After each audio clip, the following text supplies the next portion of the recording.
আজকে মনটা ভীষণ খারাপ, কারণ সিভির প্রচণ্ড শরীর খারাপ।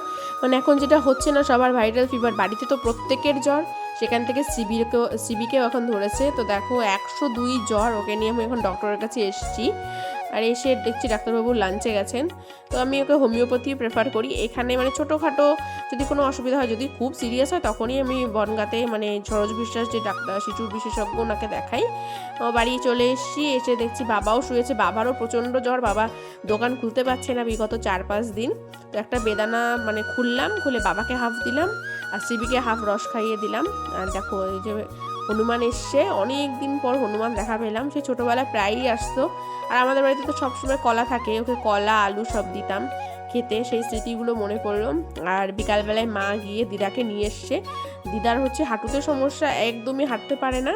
তো মা টোটো রিজার্ভ করে গিয়ে দিদাকে নিয়ে এসছে। আর সিবি অনেক দিন পর বম্মাকে দেখলো।